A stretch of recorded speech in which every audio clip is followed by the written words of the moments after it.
Урматтуу мыйзамдын авторлору, бүгүнкү мына 2 жумадан бери магазиндерибизде эң негизги тамак аштын бардыгына биз ишкерлерге рахмат айтышыбыз керек.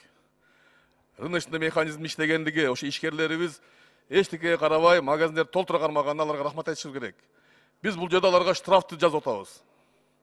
Алар негизинен бүт баарын сырттан алып келишет.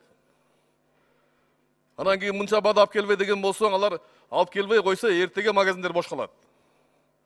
Ошондуктан тамак ашка, оокатка болгон нерсени өтө этият кылалы. Биз азыр бөрк ал десе баш алып, ишкерлердин баарына штрафты салып алып, магазиндерибиз пустой калбасын.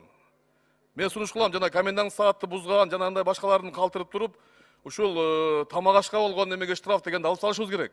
Азыр муну ишкерлер менен сүйлөшүү жолу менен, азыркы абалды түшүнүү жолу менен кылыш керек бардыгын. Ошондуктан мына пунктка мен каршымын, муну алып койсоңуздар. 6-чы. Жооп бересиздерби? Жооп берип койсун.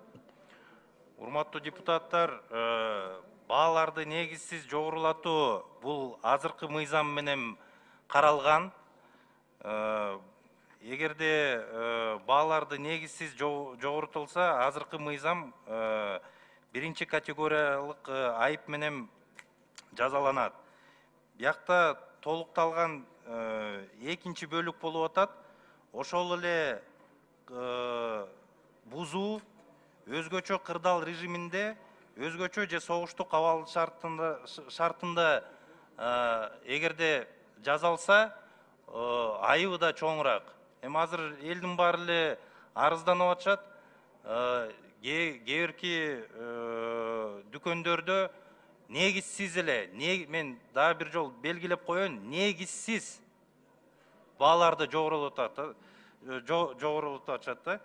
Ошон үчүн бул толуктоо азыркы бузууну өзгөчө кырдаал кезинде болуп эсептелип атат.